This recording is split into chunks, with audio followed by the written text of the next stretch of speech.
I'm Richard Porter. I'm Jonny Smith. And this is Smith and Sniff, a podcast in which two friends talk about cars and many other things live in Derby.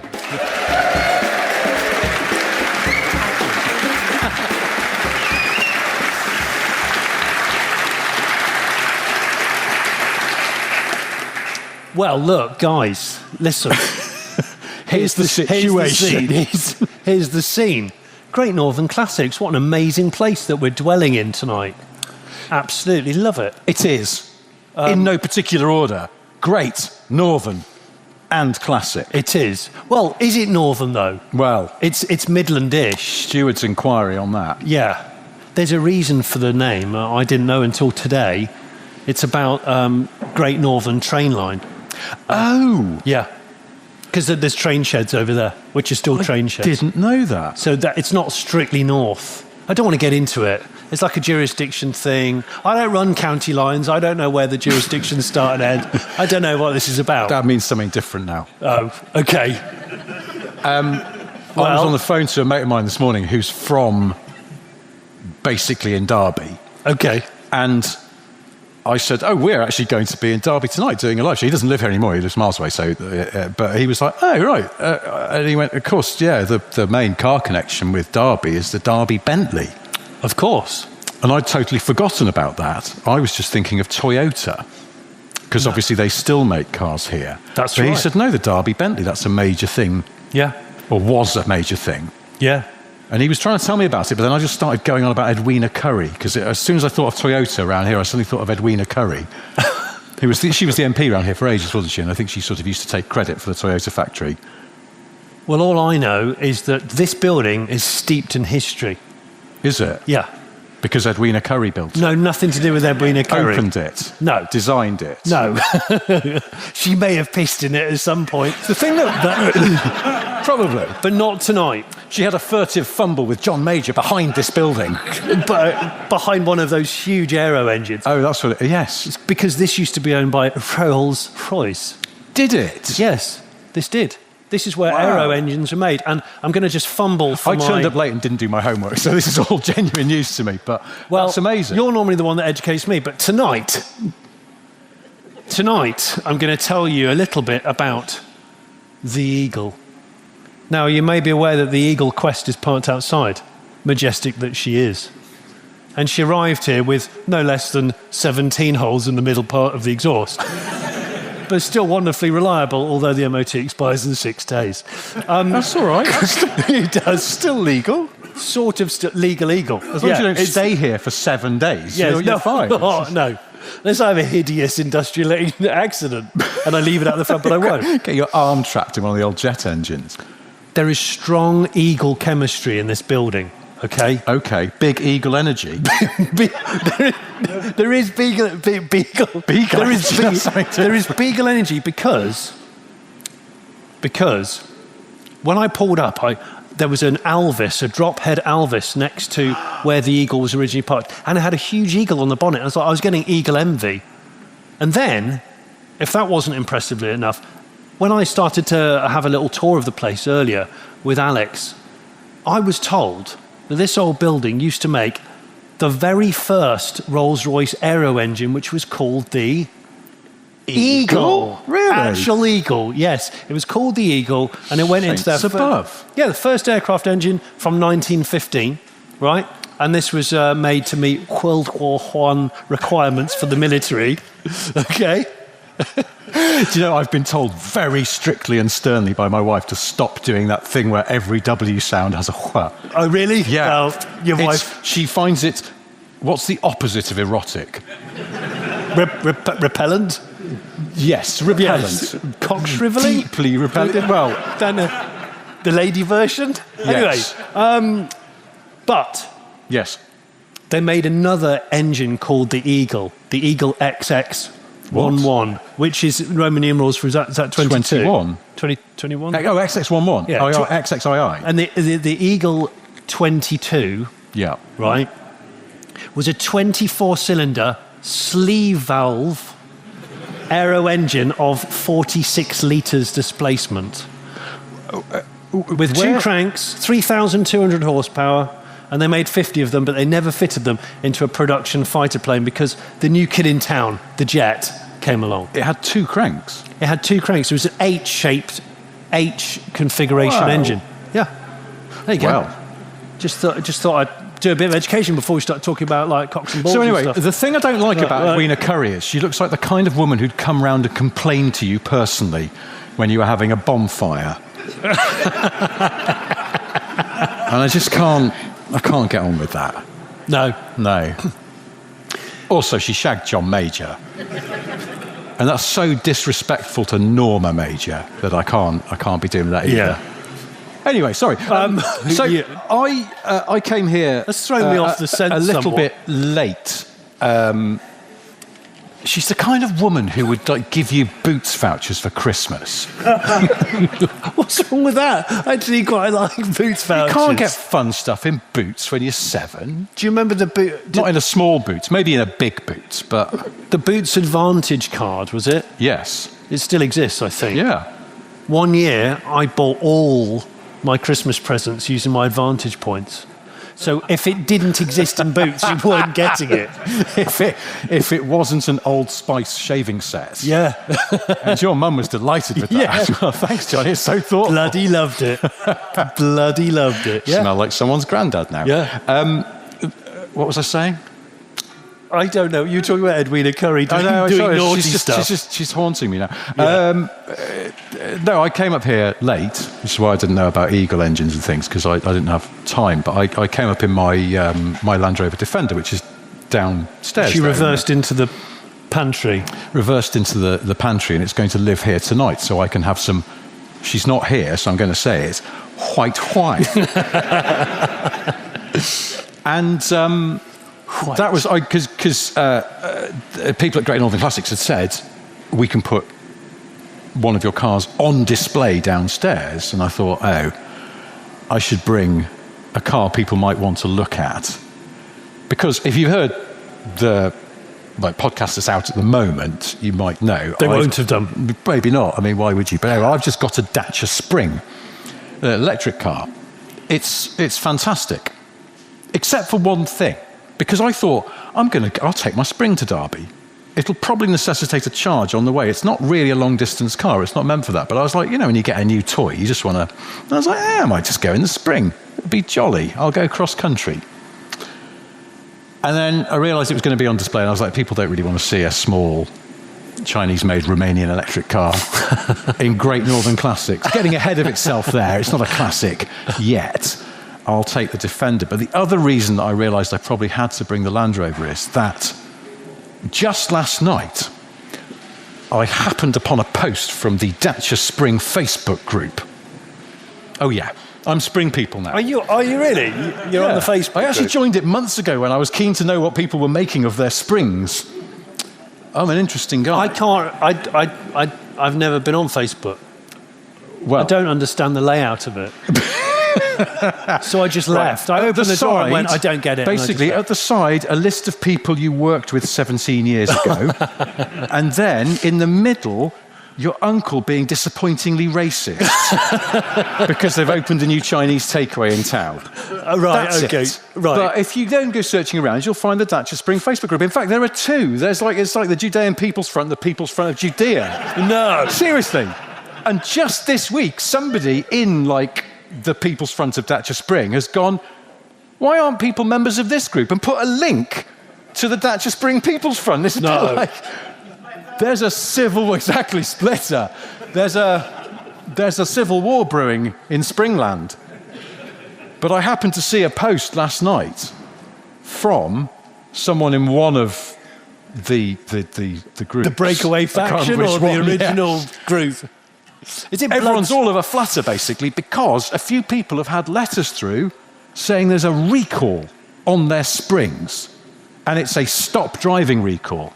You immediately hand in your keys. They will come and take your car. They will give you a courtesy car. What? Because there is a problem with the steering rack, and it needs to be replaced. This is a safety-critical problem. I was looking at this going, ooh, that's a worry. But look, it seems to be people who've maybe got slightly older Springs. I'm sure it'll be fine. But then the people saying, yeah, the letter came through. They send it recorded delivery to make sure they know you've got it.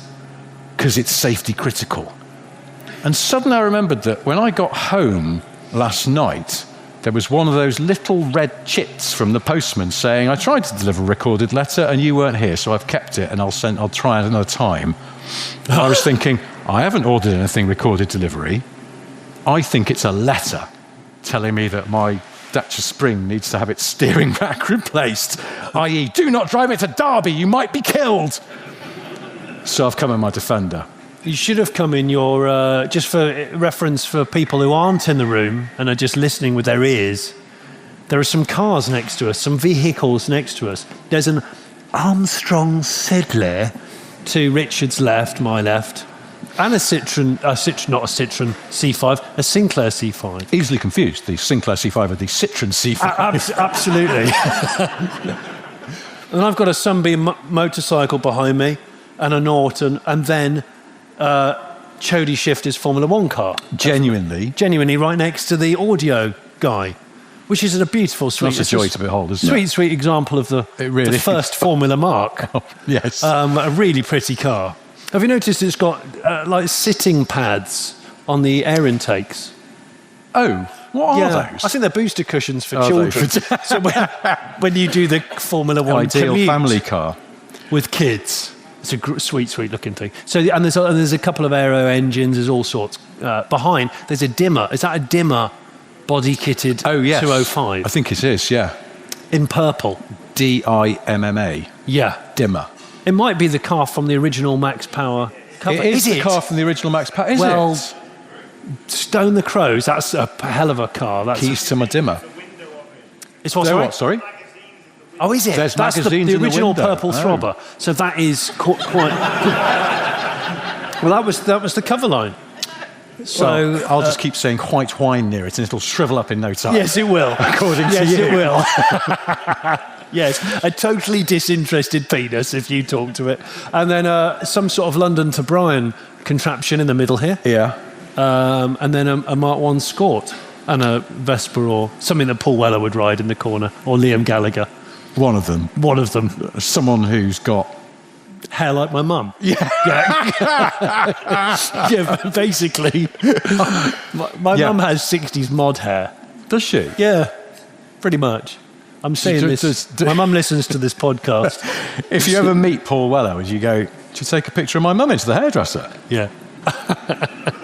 No, I'd say, "Can I have a picture with you, Paul? Because you've got the same hair as my mum." And he would dry slap me. Yeah, I think he probably would. Yeah. I won't do that. If you've heard I think it's the most recent podcast. Because we were talking about, you went to Malta. Yeah. And I remembered that my family went to Malta once, but I didn't go with them because I stayed home to revise for my A-levels.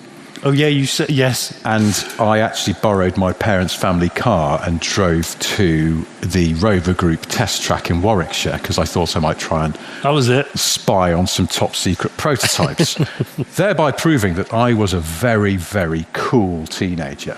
You didn't no house party, you didn't drink a pint of Malibu or anything But I remembered something that happened during that week, which was that one night I'd arranged to go to the pub with some mates, and I made myself a bowl of, I think, like tagliatelle carbonara. Nice. Not from scratch, obviously. It was like a jar of Dolmio, but I still felt like a proper grown-up making my own dinner. Boil up some tagliatelle. I know it was tagliatelle. I remember this for reasons I'll come to in a minute. Oh, gosh. I feel like you might be ahead of me. But, you know, when you're a teenager and you're slightly off the leash, your parents are many, many miles away. So I went to the pub and I might have got a bit carried away on the pints front. Possibly also because my parents had left me some cash in case. So I was minted, relatively speaking. What, just in case you need to go to the pub? Well, no, I'm not even sure they were aware how much I went to the pub at that point. Because I swear on A-level results night, my dad sidled up to me and went, having already asked, round the dinner table, my parents were going, "What are you doing tonight?" I was, "Oh, I just go to so-and-so's house, you know, just get to chill out, you know, just like celebrate A-levels and that."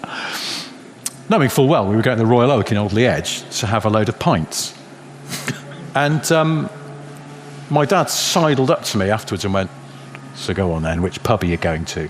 "What?" And he just went, "Here's some money, don't tell your mum." Brilliant. and gave me £10, I think, which in those days was a lot of money. 10 pints on the 10 right pints, night. pretty much, yes. Yeah. It was the North. It bloody was 10 pints if you drank mild, because I think mild at that point was like 98p a pint. Bloody hell. Tell us more, Grandad. But then, just as I was leaving the house, my mum sidled up to me and went, "Go on then, what pub are you going to?" Really? And I was like, "What? No, she, come on, I know. Here's some money, don't tell your dad." I was 20 notes up at this point and thinking, this is fucking great. How long can I continue this? Will I be on my 20th birthday with them still going, "Okay, look, here's some money, don't tell your dad"? No. It turns out that my parents still spoke to each other. That's brilliant. By the time the next morning they'd cracked the code and gone. But no, we go back to the time they were in Malta. This is pre them doing that. And so I made myself some tagliatelle carbonara, went to the pub with a load of the cash that was probably just meant for groceries and the milkman and stuff like that. And had a bit of a skinful and got home. And my house I grew up in had a really small downstairs loo with a really, really small downstairs loo spec sink in it, into which I was very, very sick. And then I immediately went to bed. Oh, you left it in there? Left it in there. Oh, you bad bastard. You naughty bastard. That's horrible. Did you cook it up the next day? That's kind of what cats do. Well, mine does. No, I had to wait till I became a student to realise that was a viable option to save money and time. Sorry, everybody. Anyway. Sorry, that's disgusting. How do we get here? Well, I forgot to tell you, when I was in Malta, Yeah. I went on live television. Oh, you sent me a link to it. And then Yeah. I was trying to watch it on my phone, and it was just like, I'll come Yeah. back to this because it wasn't working properly. But I saw a freeze frame of you I went in on TVAM. in quite a badly lit TV studio. Quite a badly lit TV studio. badly lit. Very early in the morning. Why? They just suddenly went, "Oh, do you want to go on live TV?" Because they want to talk to someone from the UK About who's come what? to the car show. And I was like, yeah, all right. I said, my kids won't be awake, so I'll just scuttle out. I say scuttle because I just envisage this sort of theatrical, like, really slow progress, but not making much noise out of the room. What, like that run that people do when they're crossing the road in front of you that in fact is no faster than a walk? Sort of theatrical Yes. run. I see you're coming, I better get out of your Yes. way, but actually it's a kind of like... Yes. Yeah, Yes, one of like those. that. Yes. So I scuttled out, went to this studio and was interviewed, but we were about to go live and then they had a news flash about a typhoon or something shit. in the Caribbean. And they had a live link to a guy in the Caribbean. And just before they threw it to the guy who was going to interview me, who was the anchor of the show, Yeah. one of the crew said to him in English, because they speak, English and Maltese, they went, "He's really stoned." Who? The guy in the Caribbean who was like holed up. Oh. They were I throwing... thought they were talking about you. No, not me. No. We just saw him walking like this. Yeah. He's high as a kite. Yeah, He thinks the floor is lava. No, this was like... No, it was 8:30 in the morning. I definitely wasn't... Wake and bake, baby. People do it. Yeah, well, yeah. No, so he threw to this guy in the Caribbean who was streaming on his phone, and he was wasted. Because I think he comes to the conclusion, like, well, there's a dangerous storm outside. I'm in the basement of my house. Might be down here for days. Yeah. Got a couple of cup of soups Might and as well. some tagliatelle. Yeah. Or it was tagliatelle. Second-hand tagliatelle. Yeah, so he's just... Sorry, pre-owned, they say now. I don't know. Yeah. So I had to sit and wait for this link to finish, which went on for ages. Because it was Of course he did, because he was completely quite slow. high. It was a little bit slow. So what are conditions like there? Well... Not so bad, you know. Do you know what I mean? Yeah. God, have you got any... Might have been Traffic Bristol. leaks. I don't know. It might not It have has been been the quite country. windy there recently. Yeah. Is that... I very briefly used to do this intermittent thing on Radio 5 had this short-lived show called like Man Time or something. Man time.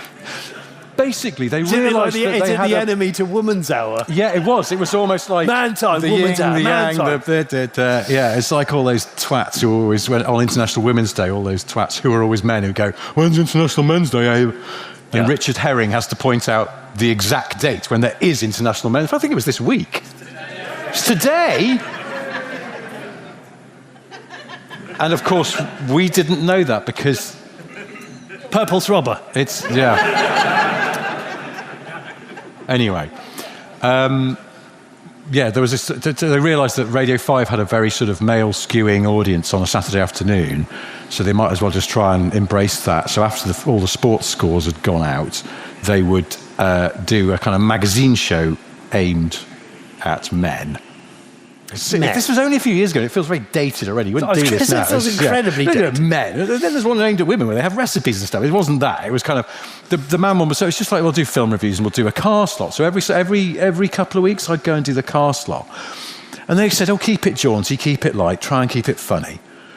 And so I fetched up. It might have been the first one I did. And you're sitting there in the studio, and they've got reports coming in from all over the place, and they threw to the news. And then they had this package they put in. I don't know why they thought this was appropriate for a sort of male-skewing magazine show. It was an interview with that woman who was locked in a basement for years by someone. Do you remember? Was it Fritzl, something like that? And it was an interview with this young woman. And she spoke with incredible dignity and power about this unimaginably horrific experience. It was really moving and really powerful, and we were all sitting in the studio just in silence and sort of quite dry throat and just like I can't even begin to comprehend this, and yet she is able to articulate it in such a beautiful way and such a sort of powerful way, but it seems to have no bitterness towards her captor. Interesting. And I looked down, I realised I had all this shite about Fiat 500s and like finance offers on Ford Fiestas and bollocks like that. And this voice in my ear just went, "Coming to you next, Richard." Awful. I was like, how do you follow that? What's the tone that you strike to do that? It was horrific. And then thank Christ I went, "Actually, sorry, that's running a little bit long. We're going to go straight to the news." I was like, "Oh, thank you. Please, God, let the news all be jolly." And so I can then segue seamlessly into going, "No, Gucci have done a limited edition Fiat 500. That's funny, isn't it?" Anyway. You didn't talk about sleeve valves anyway. I didn't. So that's the main thing. The reason I remember now why I brought up the family holiday to Malta, me not going, Tagliatelle in the sink, sorry about that, probably overstepped there a little bit. Because I was thinking about me being a deeply cool teenager. And I remembered another thing that I was just like, around that same time that I went to London with my friend Simon on the train, just the two of us. It was a big adventure. There would have been some chunder on the train, surely. There wasn't. We weren't boozing on the train because we weren't squaddies or Glaswegians. Or just businessmen who are tired. Or me that time I came back from London and just had lager and a huge bag of crisps and then suddenly thought, "Oh my God, I might see someone I know and they'll think I've really lost it." Which in a way I suppose I had.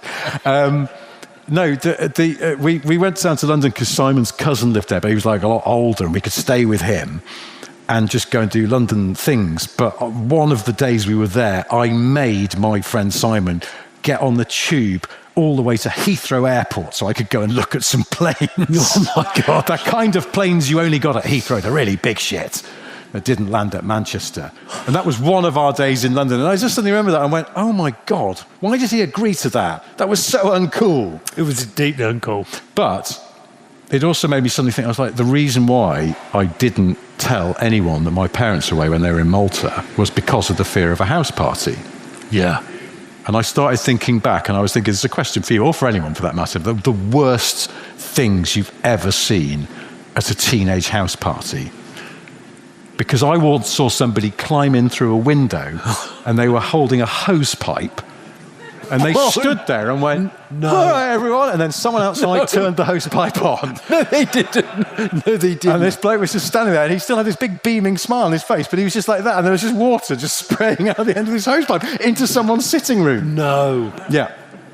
I was like, at the time it was hilarious, but in retrospect, that's not funny at all. Has anyone here ever had an unhinged teenage house party? One, two, three. Okay, about 10 of you. Keep it clean, right? But if there's any interesting... There's someone who's right here in the front row, so I'm just going to go... I told you my friend had a... Terrible house party. Go.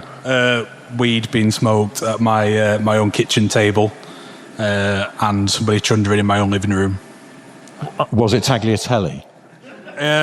Carbonara, yeah. Okay. Yeah, it was white. It was very white and very spaghetti. It's always carbonara.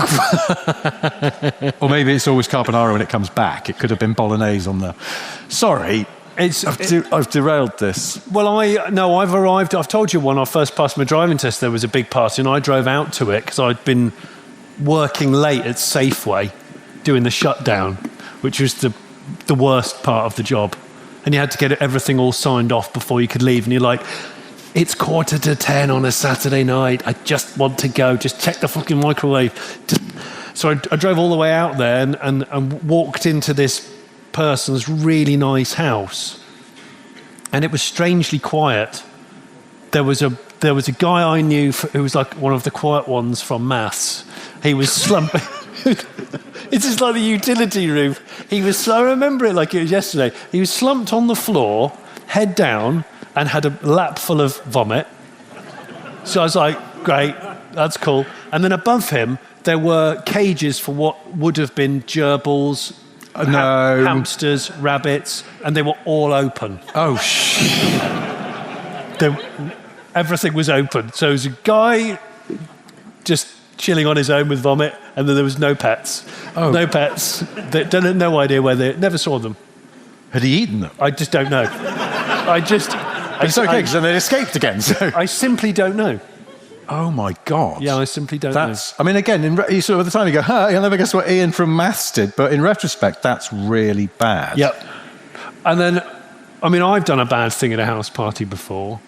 It was a New Year's Eve, and I forgive me if I've told this on a previous podcast, because to be honest with you, I can never remember what I've said.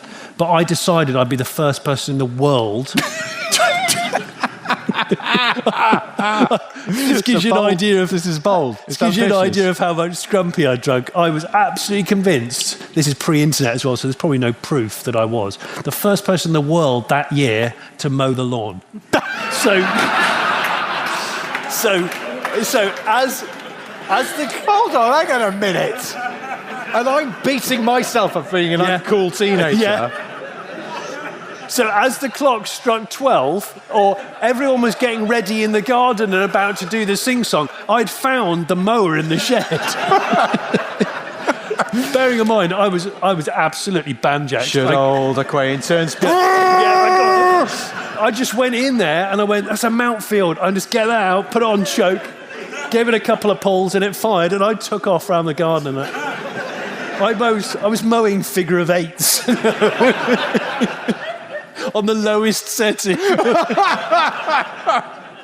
I still feel quite bad because I genuinely can't remember whose house it was. But go on Google Maps, you'll probably still be able to see it. Yeah. You probably it's could the one with the figure of 8, the buzz cut that have never been able to grow back. Honestly, so mechanically unsympathetic. The engine was still cold, straight to the lowest setting, fastest self-propelled. Off we go. It's New Year's Day. Bang.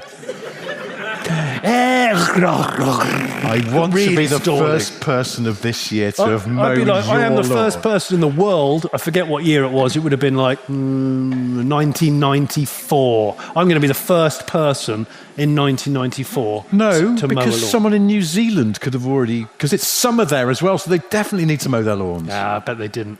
I mean, sorry to burst your bubble after 21 years, but...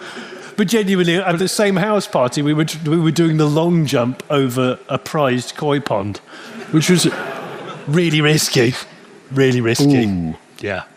There was another house party where someone got hold of the big stretchy tube attachment for the vacuum cleaner. And we got into... No. What? It does... I hope they didn't.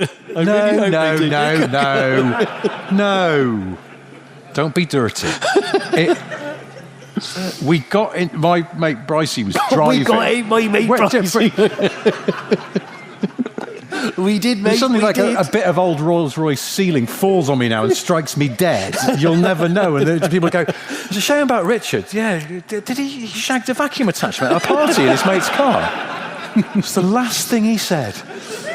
Going through a low patch that New Year's Eve. It's okay. It's okay. Was he the guy who ate a massive bag of crisps and nothing else on the train except 4 cans of lager? Yeah. Yes. Oh, God, he was crying out for help, wasn't he? But no, so I didn't. Someone else found the huge, stretchy vacuum tube attachment thing. My mate Bryce, he was driving in his mum's old Peugeot 305 estate, automatic, which we call the dog car because it stank of dog. Could have come up with a better name. Really should have workshop that one. But anyway, and we just went out and he drove, and we just drove along using the big stretchy vacuum attachment to smash estate agent for sale boards as we drove past. Surprisingly hard to do, but very satisfying when you get a direct hit. But my memory is that at some point then the big stretchy vacuum attachment was dropped just after someone had shouted "Oi" at us. So we just shouted "Keep driving." So the house party person's parents would have got home from their week in Malta or what have you and gone, "Where's the big stretchy pipe for the vacuum?" And no one would ever know. 3 miles down the road. 3 miles down the road with a shattered estate agent's board around it in a kind of Taggart confusing crime. You go, what's happened here? I can't begin to unpick this because surely nobody would be idiotic enough to drive a Peugeot 305 estate automatic that smells of dogs past here. Awful. Trying to play rounders with estate agents' boards. Oh, I know something else that happened on a house party. My friend Party Boy, he decided to strike up his dad's motorbike in the shed, which was balanced on milk crates. I can't remember the bike, but it was a really angry 2-stroke something. Oh. In a very small shed, so it's extra loud when you start it up in a small shed. 2-strokes, they're always angry, aren't they? Yeah, and he was just flinging the throttle back. Ring, It's like small dog syndrome, isn't it? They're because they don't have as many strokes as the proper engines. No. And they're cross about it. Yeah, lesser strokes. Yeah. I know this is a radical suggestion, but should we talk about cars? Yeah. No. I love the fact that we someone just ought did that. to. We've got a paying public waiting for car chat. Because I wanted to just pour one out for the Ford Focus, which stopped production, I think, last weekend. Weirdly. Yeah. Oh, yes. Yeah. I looked this up, and I miss it already. it's only last weekend. My daughter does that. What, you miss it already? No, she'll just like, my wife will leave for work in the morning early for some reason, and then she'll go, "Okay, I love you, see you later." And my daughter will just go, "I miss Mum." What? The door's You can just still shut. see her. She's getting in the car. They sold 12 million Ford Focuses I. Wow. Over 27 years. That's a lot of cars in a lot of years, and it's all just come grinding to a halt. But what was really shocking about this, when I was looking this up, is that a decade ago, Ford was the best-selling car company in the UK, and now it is 5th. Worse than that, in Europe, it was the 2nd best-selling car brand. It is now the 12th. Oof. Now, that to me is dropping the ball. Yeah. And I understand that people don't buy. That's Focuses. dropping pants and trousers whilst trying to run. It is, isn't it? But with shoes on. And so then- they don't quite come off properly and it's messy. No, one Rigger boots. One slip-on's come off. Yeah. And then you've sort of fallen head first, and you're now tumbling like a cartoon character through awful. some dog poo Yeah. in front of a coachload of people. Old people. Yeah, I didn't realise this, how far Ford has fallen, and there are logical reasons why they've dropped the Fiesta and now the Focus, because they were on the wane.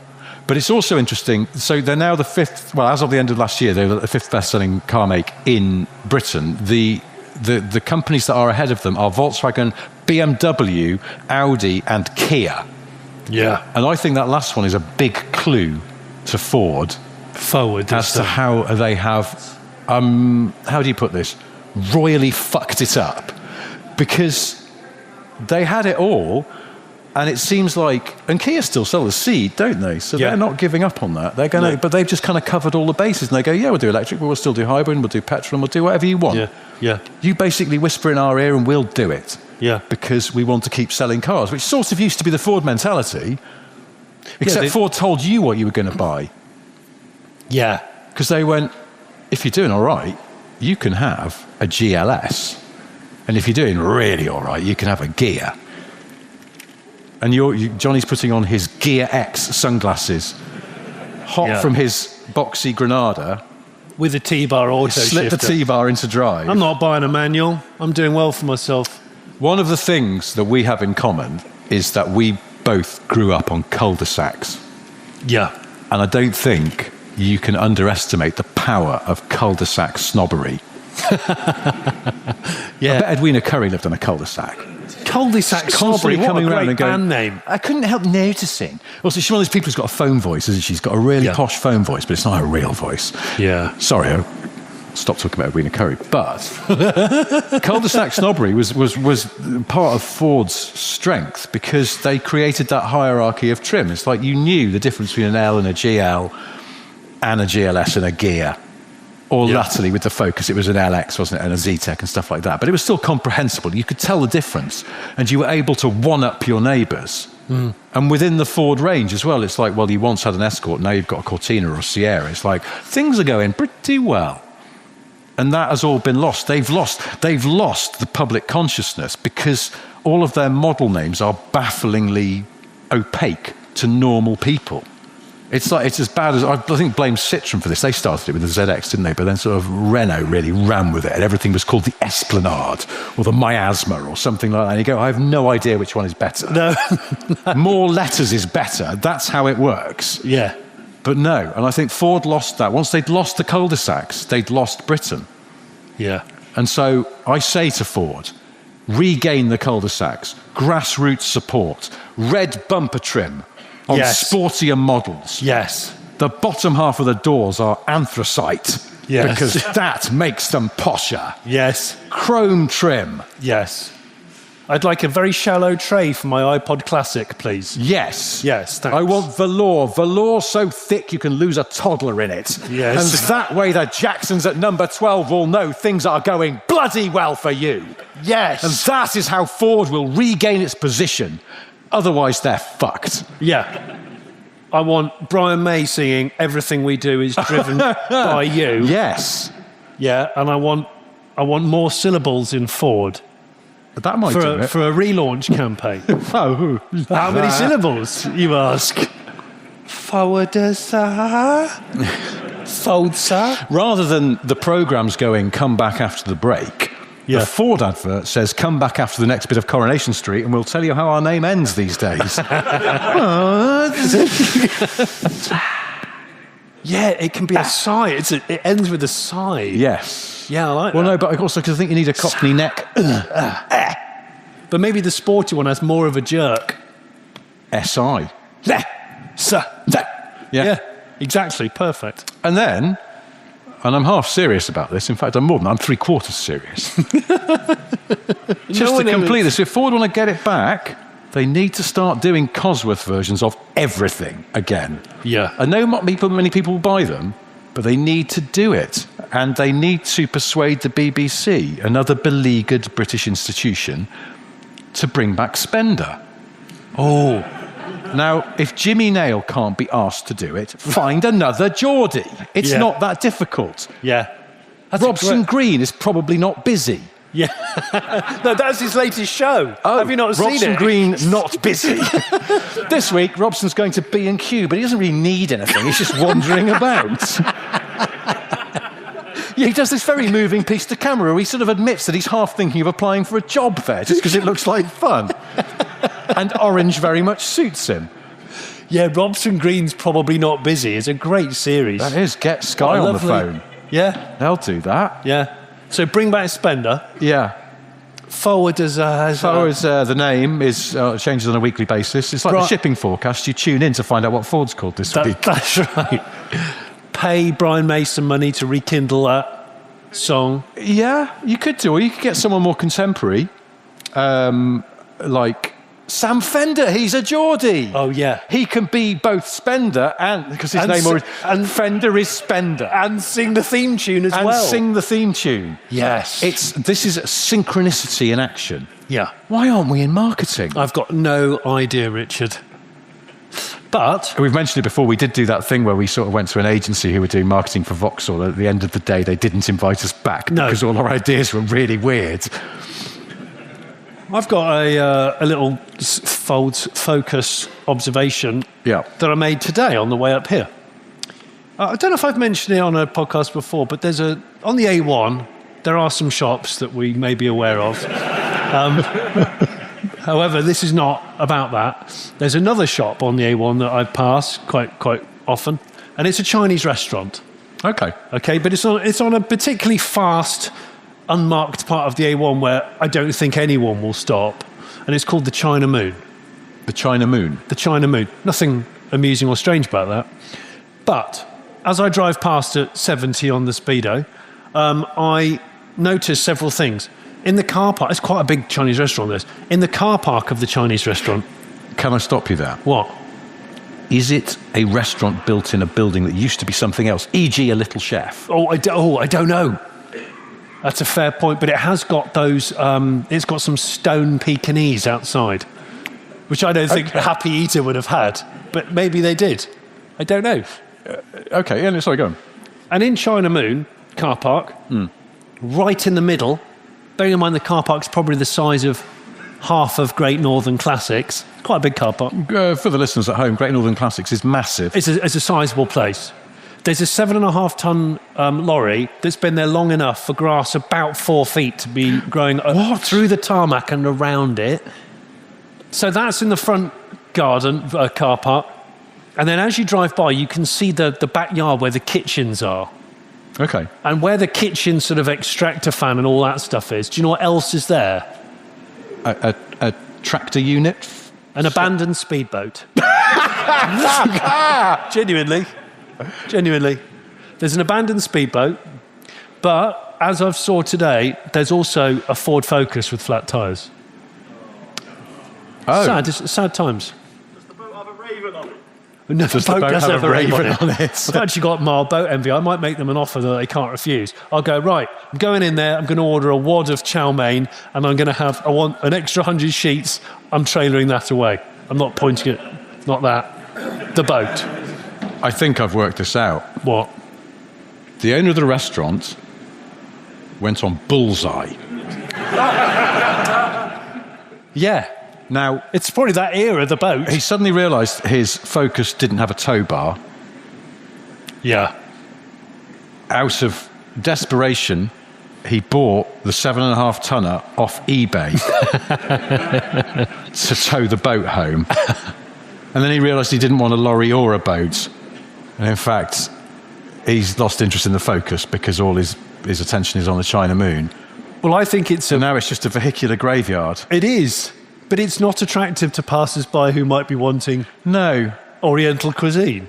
I don't understand. So is it like it's like a little tipper truck? No, it's a Luton-bodied 7.5. Oh, it's a Luton-bodied with a little thing on the back. Yeah, with a tail lift. It's in the middle of the car. It's very off-putting. Yeah, but that's off-putting in any situation, but particularly somewhere where you go and eat. That's just not hygienic somehow. That's like bad vehicular hygiene. I think the boat used to be inside, and maybe it was a buffet boat. They were coming up with these great ideas to bring people in off the A1. Hey, don't be doing 75 past us. Yeah. Come on in. Maybe We've got an abandoned lorry in our car park. Originally, though, it was a Luton full of chow mein, and you just helped yourself. And then they went, actually, this is logistically, this is difficult. We're cooking a lot of food to keep the Luton full up, and it's mostly going off. Yes. So they dumped it in the car park. So they just his next harebrained scheme was the speedboat full of prawns, and then that's gone to shit. It's a boat buffet. Yeah, I've got a new one for you. No, please don't. No, really, honestly, It's a medium-sized hatchback full of rice. And they try it for a week. It's no good. Yeah, so I can't wait to see what's next. It's like a Cessna. I just previously been absolutely crammed full of duck, and now they've gone, no, this isn't working either. Yeah, just a multimodal transport graveyard in their car park. Yeah, so the whole thing just freaks me out, and I won't go in. But I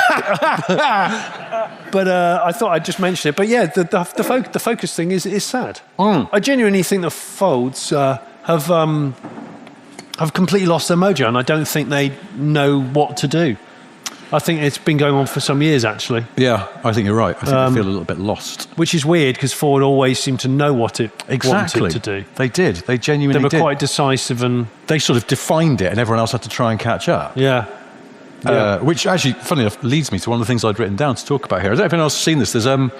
There's a freakishly low-mile Montego for sale at the moment. Have you seen this? There's some nods. It's a late model. I haven't seen it. It is in a juicy spec as far as I'm concerned. Caveat, I'm quite strange.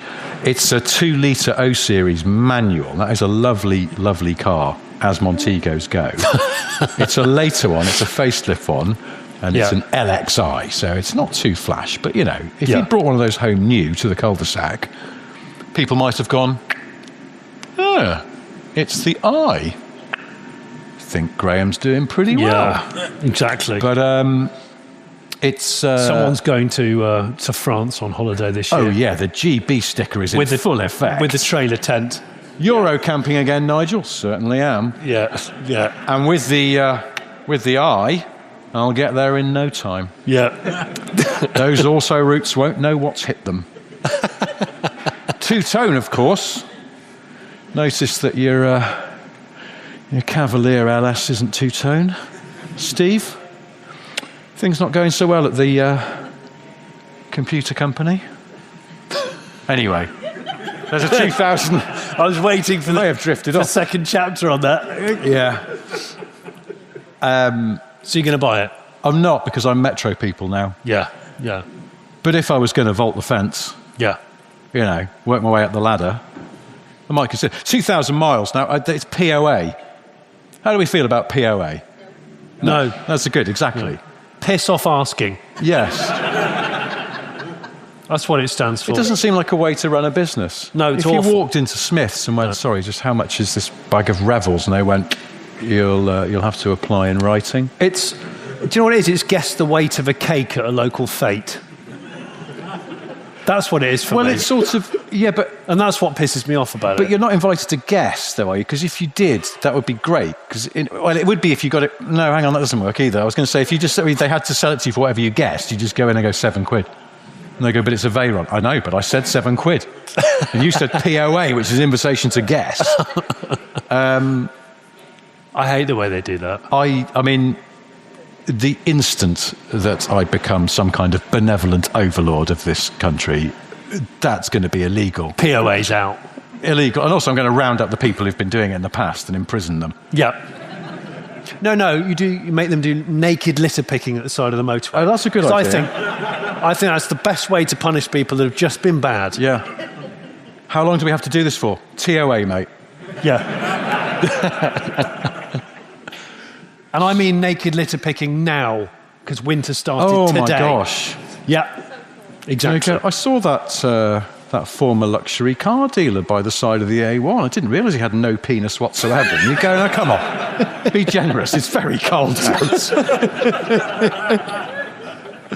Yeah, he's allowed to wear a beanie, though. POA so is. okay. Now, I was told on the grapevine that Montego was up for 14 grand, but I've since heard elsewhere it might be 12. I'm just going to keep saying numbers, though, to try and discredit the business that has the temerity to try POA on a fucking Montego. Come on, people. There are 7 adults in Britain who want that Montego, and I'm one of them, but I'm Metro people now, so you're down to 6. Yeah. Just tell those 6 people what you want for it, and they can ring you up if they do indeed want to give you that amount of money. Awful. But it's fascinating. But what it does show is that's the thing. The Montego, sorry to be serious again, but the Montego was always playing catch up with the Sierra because the Montego was just a bit sort of fugly, and it was like Austin Rover hadn't quite got their shit together, and Ford, it was just like, we've got our range hierarchy sorted out, we have our wheel trim system absolutely on point. Wheel trim. Yeah. Oh, hang on, it's my wife ringing me to tell me to shut the fuck up. And no, even Vauxhall were pretty good at it, but they just hadn't got that absolutely precise level of, right, at what point do you get chrome around your side windows? Yeah. And below that, you must consider yourself a failure. It was hierarchy brilliance. Have you seen some of the cars in storage just over the way, just down there? I have briefly. Has anybody else had a peer over the barriers? There's an absolutely exquisite example of the mark of a Ford Cortina 2-litre gear auto Mark IV. Wow. On the R, Reg. Really? Yeah. It's beautiful. And it's got padded vinyl roof, matching vinyl covers over the little slats on the D pillar, C pillar, whatever. And it's got a vinyl covered sunroof. Perfect. It's so sexy. Yeah, someone's doing very well. Exactly. That's right. They're not buying knickers from a vending machine on the seafront, are they? It's just... No. Would anybody do that? I mean, seriously. It is. Yeah. I mean, that is The roller skate. cul-de-sac baller. That is cul-de-sac. Your mum starts looking at Alan from number 14 in a slightly different way because of his vinyl-covered sunroof. Yeah. And Yeah. Ford... Or Alan's looking at my mum. Well, because Alan knows. Yeah. Palm of his hand. Yeah. My sunroof's covered in vinyl. Yeah. I could have it all. Oh my In fact, I already have got it all because I've got a Smoother. Cortina gear. Smoother than cocoa butter. Incredible. I bet he cocoa butter. She lived at number 7. Yeah. And she had a Celica. Oh, yes. Cocoa butter. It's not a Celica, but down there is again an exquisite example of the mark of a Toyota Supra Mark III. Oh, really? And I was having a little perv round it earlier, under supervision, and it's got 4,000 miles on the clock. It's definitely Bloody hell. was dead person spec, Oh. deceased spec. Yeah. It's unbelievable. It is from so. Northern Classics are It's nodding. so perfect. I just opened the door and I just inhaled it. It was just amazing. Really? Yeah, it was amazing. Is it velour in there? There's a lot of velour, very grey, sort of like I don't know, German factory worker dungaree grey. Yes. You know the grey, you know, but it's flawless, just a flawless thing. Crikey. Yeah, loved it. POA. Is it Oh, POA? I don't know if it's for sale. I don't think it's for sale. Not for sale. okay. No, not for Phew. sale. No. Good. Yeah. Good. Well, There's we only should- one thing worse than POA. It's when some people go. DOA. You want DOA? Yes, you're right. Now you mention it, that is worse. Yes, factually speaking, you're right. But I've occasionally seen cars at car shows, and someone puts a sign in the window going, "Don't ask, it's definitely not for sale." All right, mate, I wasn't. Whoa. It's very bizarre. Very bizarre behaviour. It is weird. Wouldn't put up with it, would you? Also, it's quite, in a way, it's quite flattering that people want to buy your car. Yeah, I know. Do you think? I don't know. Is that weird? I sort of think it is. It's like, it's not, I mean, It is you nice. just say no. Yeah, no it's thanks. Not, it's not, oh, no, thank you. It's not for sale. Yeah. They're not holding a gun to your face, No. unless they are. Well, Maybe that's what happened to him. then he was DOA. And then he might be DOA. Yeah. Yeah. Because of the POA. I could see how Yeah. that could happen. Now, there's one thing I just want to address because it's sort of slightly topical. I don't know if you saw this. Last week, Sarah Cox walked 135 miles to raise money for children in need. She That's set amazing. off in sort of the English-Scottish border, and she walked all the way to the hook here because it was children in need. But she was walking to a town or a village called Pudsey. It was 135 miles over many days. It was an incredible feat of endurance. She's raised, I wrote this down, she's raised, so as of earlier this week, £10.2 million for children in need That is amazing. for doing that. It's a fucking incredible achievement. Yeah. And I can't imagine that level of endurance walking 135 miles, except I can. Because I've been to the loos at Leigh Delamere services on the M4. And I've done so from the Tesla charging spaces. Oh, yeah, long way away. And that is more than 135 miles. No offence to Sarah Cox, who has done something truly incredible. For a very noble cause. But I cannot think of a motorway service area where the bogs are so willfully far away. Yeah.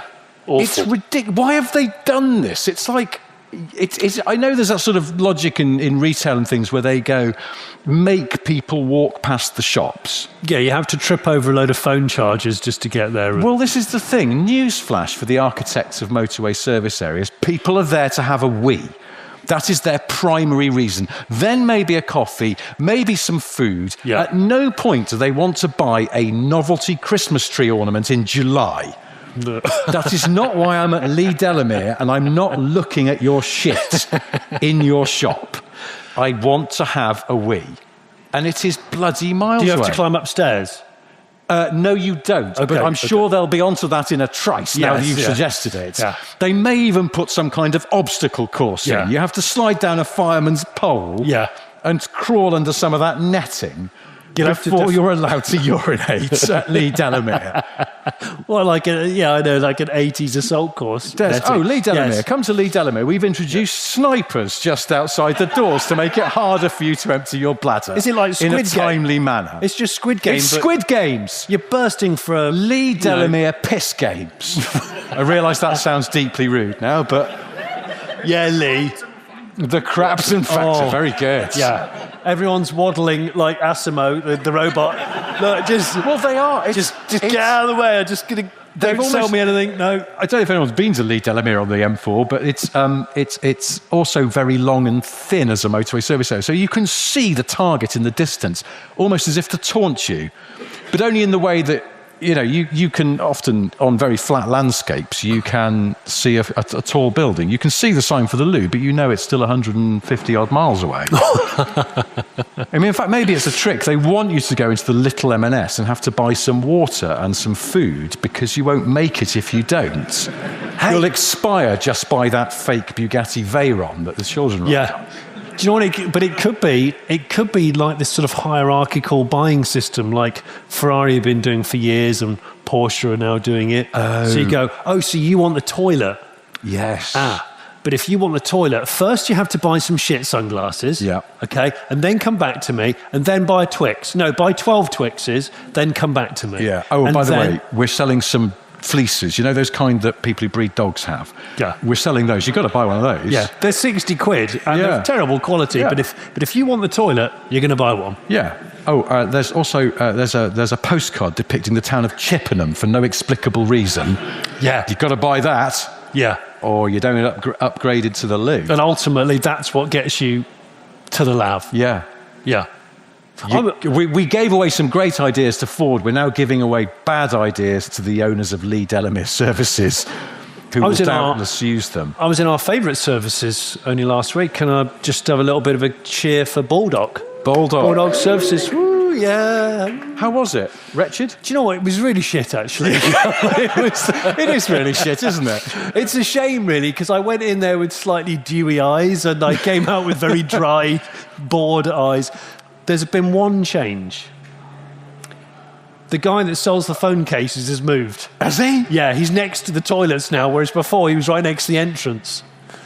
So, no, but I feel like there was one by the loos as well. So has he just taken over a different slot? Unless one's gone out of business or they've amalgamated and... Yeah. Okay. This town is only big enough for one person selling an iPhone cable for 17 quid. Well, yeah.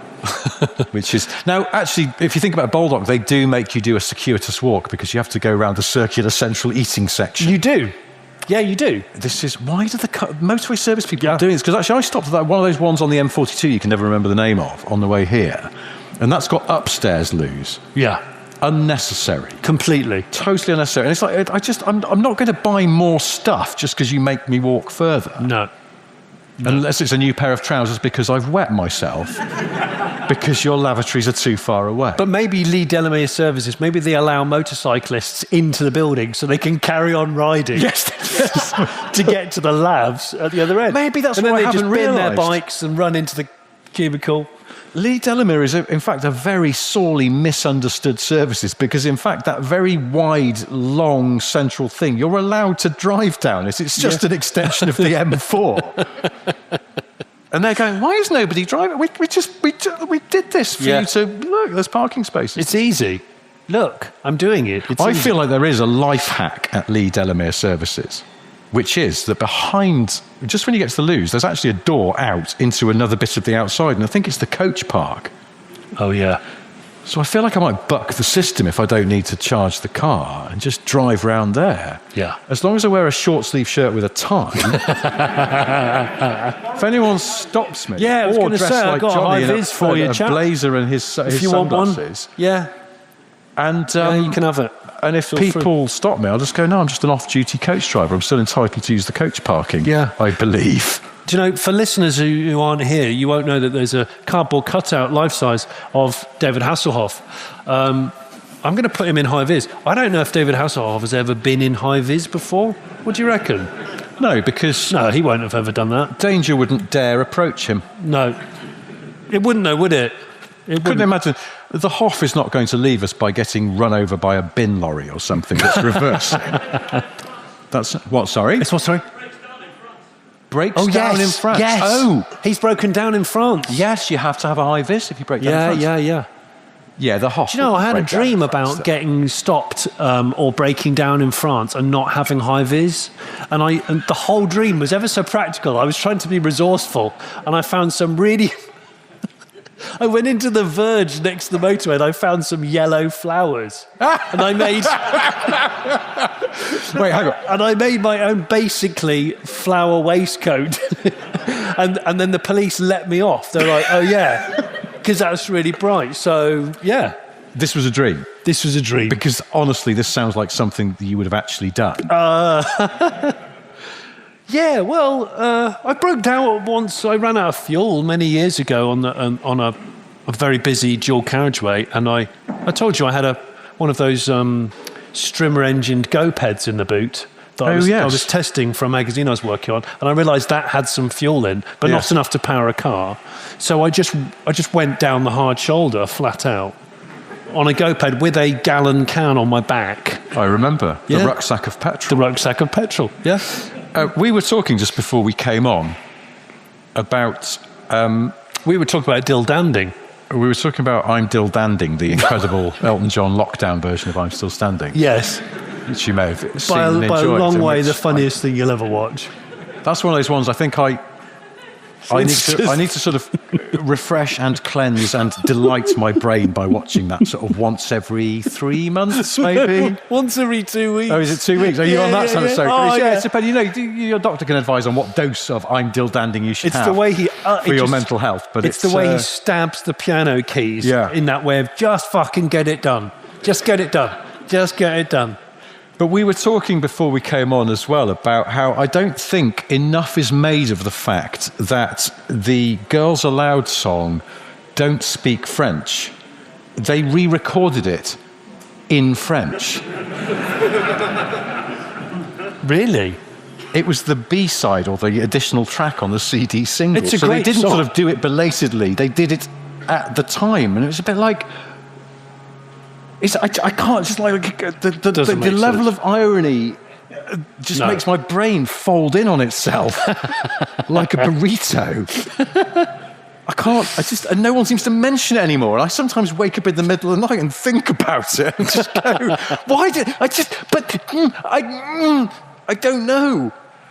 You know, we've had Halloween quite recently, which I've got no interest in, but there's always horror films where there's a thing at the end of your bed. Yeah. You know, a ghost, phantom, dead nun, something. And I had another nightmare the other night, but I kept waking up and believing that I was trapped inside one of those steam-powered merry-go-rounds. Again, to be clear, dream, not reality. Actual dream, yeah. Okay. So you know those like galloping horses type carousels with all the bright lights, lovely scroll work, Yeah. etc., etc. Etc. But in the middle is the organ, Yes. which is playing ever so loud, quite annoying music. Well, I dreamt I was trapped right next to that, Yeah. and I couldn't get out. Okay. And there's the small conductor. Yes. You know the small conductor boy? Yeah. Freaky bastard. Yeah. Yeah, well, he was right next to my face and I couldn't move any further back. He was just invading my personal space. I'm saying this out loud. It sounds a little silly, but it was terrifying. Yeah. I didn't get a see great that. deal of sleep that night. And it has a little conductor stick Yes. that was almost tapping my nose. Is that was the fear of getting jabbed in the eye by Yes. a tiny conductor? Yes. Okay. Yeah, wearing those Victorian bloomer shorts things. You know, Victorian boys look the same as Victorian girls. They wear the same clothes. I hear other podcasts that are sponsored by those sort of like online mental health things, and I sometimes feel we're a sitting duck for that, and yet we never get the call. Anyway, on that note, it's time to wrap things up, I'm afraid. On that- is it? Yes, it is. On I've that had the note of secret, I've things? had the secret signal. Oh, sugar. I haven't even talked about my family guide to the internet. We'll talk about it another time, but for now we must leave you. Before we go, I have three things I would like to share with you, which I'm just going to look down here and remind myself of because I've totally forgotten them. The first one is that Jonny is engaged in a remarkable project to develop a new TV show which invites the audience to vote on the fate of the former lead singer of Marillion. Your options will be: he can be interrogated intensely, he can be made to get incredibly high on marijuana, or he can just be made fantastically weary by work and the pressures of everyday life. It's under the working title, Would You Like Your Fish Grilled, Baked or Fried? You silly silly bastard. You're such a silly bastard. If that's Every not to time. your taste, there is, of course, always the Late Break Show. And Yeah. if that's not to your taste, please go and buy my new book, which is called Petrolhead, and it's a compilation of my old Evo columns. A second thing I wanted to say is a massive thank you to everyone here for coming out this evening. Yes. A fantastic turnout, and we really appreciate it. It is wonderful. Thank you also to Great Northern Classics for hosting us, and to Mark and Lisa, who some of you may have met, who operate our merchandise stall and check tickets and do all the stuff that we are absolutely ill-equipped We're to do. imbeciles, unfortunately. Because we're fuckwits. Yeah. It's a shame. The third thing I want to tell you is, Jonny, did you know that Uranus was discovered in Bath? What? The planet Uranus was discovered in the city of Bath, where I live. Was it? Yeah, I only found this out last week. I've got this written down because I knew I wouldn't remember it. But there was a guy called William Herschel, who was a German-born astronomer and composer.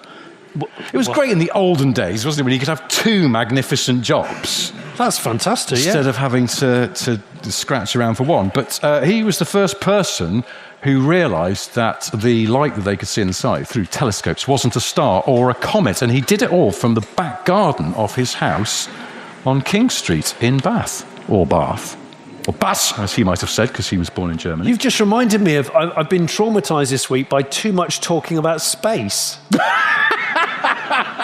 Which is regular listeners to the podcast. will Again, know if you are a mental health charity or online thing, please get in touch. The The problem is I don't care about space. And my Spotify keeps, if I pause that I'm listening to a podcast that I'm interested in, when I unpaused it, it kept pushing in Brian Cox's fucking chat about space. Oh. And I never even chose it, ever.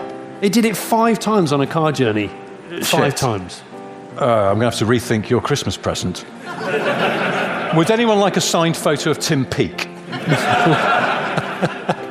Right, well, anyway, look, that's quite enough from us, but we will do this all again very soon. Until then, goodbye. Thank you. Thank you. So you've enjoyed this podcast, but you've had a thought. Is there a way here today that you could show support? Well, you could join our Patreon, what wonders that it brings. Early shows and extra notes on that side of things. You could buy our merchandise, we've mugs and hats but still no ties. One day we will make those pies, but in the meantime, guys, hey guys, like and subscribe, and maybe leave a nice review. Like and subscribe, we know you know just what to do. Like and subscribe, we don't want to take the piss. Like and subscribe, but we were told to ask for this. Like and subscribe. Like and subscribe. Like and subscribe. Like and subscribe.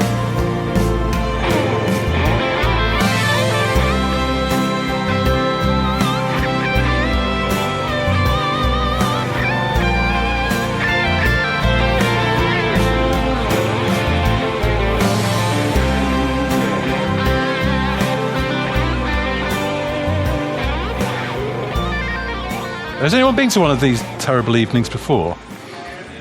A few Wow. of you. Have you just come to ask for your money back? So.